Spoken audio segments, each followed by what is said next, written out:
Oi, pessoal. Hoje nós vamos falar sobre arquivos, especificamente arquivos em modo texto, e sobre manipulação de strings, processamento de strings. Começando com arquivos em modo texto, vou falar já o que é que significa isso, modo texto, né? Antes de falar disso, eu tenho que falar de arquivos, né?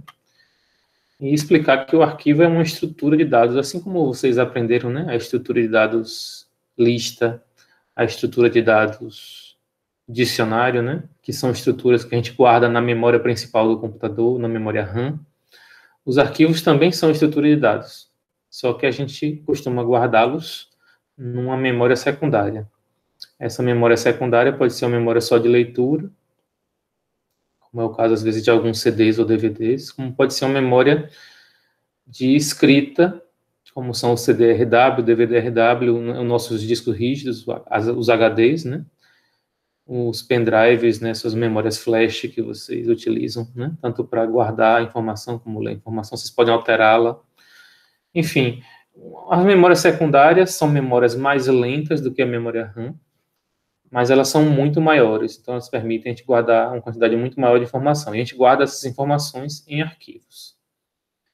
E a gente faz isso porque a gente quer usá-las no futuro, né, então você desligou o computador, quer retomar aquele trabalho, aquele texto que você estava escrevendo, você utiliza a recuperação a partir de um arquivo, né, que você guardou numa memória secundária. A gente diz que o arquivo é uma estrutura persistente, né? Ela fica, ela permanece, ela persiste após você desligar o computador, né? Todo arquivo ele tem um nome e um caminho para identificação, né? Vocês já devem ter visto isso em alguns lugares, né?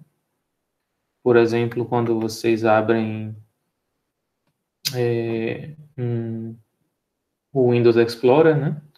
Eu estou aqui no Windows Explorer e essa aqui é uma pasta. Se a gente clica aqui, né, na nossa indicação aqui, né, na nossa barrinha, a gente consegue ver o caminho inteiro dessa pasta, né? Então, por exemplo, a gente tem aqui a pasta AP1 2021. Ela está dentro da pasta documentos, que está dentro da pasta Roberto, que está dentro da pasta usuários, que, por sua vez, está guardado no drive C, no disco C, que é o disco rígido desta máquina. A gente disse que, então, que a gente tem um caminho completo dessa pasta, né? Essa pasta, ela está no C/users/roberto/documents/P1 2021. Então, esse é o caminho. Eu vou entrar aqui, por exemplo, numa outra pasta, essa pasta aula 07, e aqui na aula 07 tem outra pasta aula A, ele tem um arquivo aqui. Então, esse arquivo, ele é acessado através desse caminho completo e o nome do próprio arquivo. Geralmente a gente faz assim, né? É o caminho completo, a gente bota uma barra adicional a mais, né? Uma contrabarra, e o nome do arquivo. Então, assim a gente diz que arquivos possuem caminhos, né? E os caminhos geralmente são indicados, guardados de uma forma hierárquica, né? Isso é uma primeira informação, então, sobre arquivos. São estruturas de dados, estão na memória secundária e possuem duas características principais, né, para descobri-los, né? Como se fossem chaves para achá-los dentro da nossa memória secundária. Um caminho, né, onde está, em que pasta está, em que diretório está, né, outro nome que a gente dá para as nossas pastas, e o nome do próprio arquivo. Arquivos em modo texto, por sua vez, eles são compostos por sequências de caracteres, utilizando uma codificação padrão. Essa codificação pode ser a codificação ASCII, né, uma codificação mais antiga, universal, mas a gente tem também hoje as codificações UTF. Então, as codificações UTF permitem caracteres não só nas linguagens latinas, mas também em línguas baseadas em ideogramas como chinês, japonês. Mas, enfim, há um padrão, né? Considera-se, né, que cada elemento, né, de um arquivo de texto é um caractere, né? E esses caracteres são organizados, por sua vez, em linhas. Então, você tem o enter, que serve como saltar linha, né? A gente diz que o enter é um caractere especial que permite a gente saltar linhas, né? Vários tipos de arquivo em modo texto que a gente utiliza, né? Por exemplo, o código que vocês escrevem em Python, né? Nos arquivos .py são arquivos em modo texto. Mas qualquer texto, por exemplo, do bloco de notas que você abre, por exemplo, no Notepad da vida ou em outro editor, ele também é um arquivo em modo texto. Então, aqui, por exemplo, abrir um arquivo em modo texto. Por exemplo, tem esse aqui, cronograma provisório.txt, que tem um cronograma das nossas aulas planejadas para essa disciplina.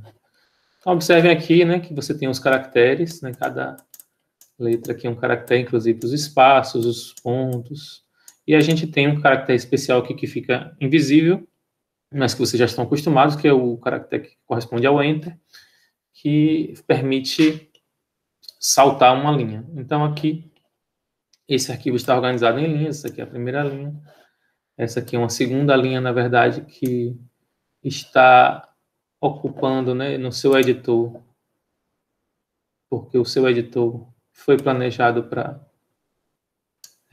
trabalhar, né, e mostrar as linhas em uma formação diferente de acordo com o espaço de tela que você tem, mas ainda assim a linha ela é uma ideia que está relacionada a você, como é que chama? Separar essa unidade dessa outra unidade. Mesmo que visualmente aqui nesse momento essa linha esteja ocupando duas linhas, né, visualmente, ela está guardada no arquivo como uma única linha. Essa aqui, como ela é menor, ela está sendo guardada também como uma única linha. Quando a gente muda a visualização, observe que esse arquivo começa a ser visto com quantidade de linhas diferentes, mas observem que a unidade principal, né, que é a linha que tem um separador Enter, né, após o final aqui, né, que fica invisível, é o que a gente chama, então, né, de linha lógica, né? Essa linha lógica, então, ela está aqui nos arquivos modo texto, você consegue ver. Isso, então, são arquivos modo texto, né? Observe que aqui nesse editor tem até a numeração para as linhas, né? Esse aqui tem 31 linhas. E observe que essa linha 2 está ocupando apenas, né? Está ocupando duas linhas visualmente, mas logicamente, guardado no arquivo, a gente tem apenas uma linha. Então, esse é um arquivo em modo texto. É diferente, por exemplo, de um arquivo em modo binário, que são os nossos arquivos outros que a gente utiliza, por exemplo, para guardar imagens, para guardar os PDFs da vida, né? Então, por exemplo, essa imagem aqui é um arquivo que está em modo binário. Quando a gente abre essa imagem usando um editor de imagens, a gente vai ver, então, essa imagem. E esse editor, na verdade, entende esse formato. Mas, se você for parar para olhar o que tem dentro desse arquivo, você vai ver que são dados binários, né? Que aqui a gente representa nesse editor em hexadecimal. Aqui a gente tem, então, palavras binárias que ocupam 2 bytes cada. Cada 2 números aqui representam... Desculpa, cada 2 caracteres aqui representam um número hexadecimal e cada 2 hexadecimais aqui representam 1 byte, ou desculpa, cada 2 hexadecimais representam uma palavra. Então, aqui a gente tem esse arquivo da imagem, não interessa o que tem aqui nele, né, mas ele está armazenando uma imagem num formato que é compreensível pelo editor de texto. Já um arquivo modo texto, né, ele tem esse outro formato. Bom, chega de detalhes sobre arquivos modo texto, né, a gente sabe, então, o que são arquivos modo texto. Vamos, então, falar um pouco mais da ideia lógica dos arquivos, né? Então, quando a gente vai trabalhar com arquivos, a gente sabe que arquivos, eles estão na memória secundária. A memória secundária é mais lenta do que a memória principal.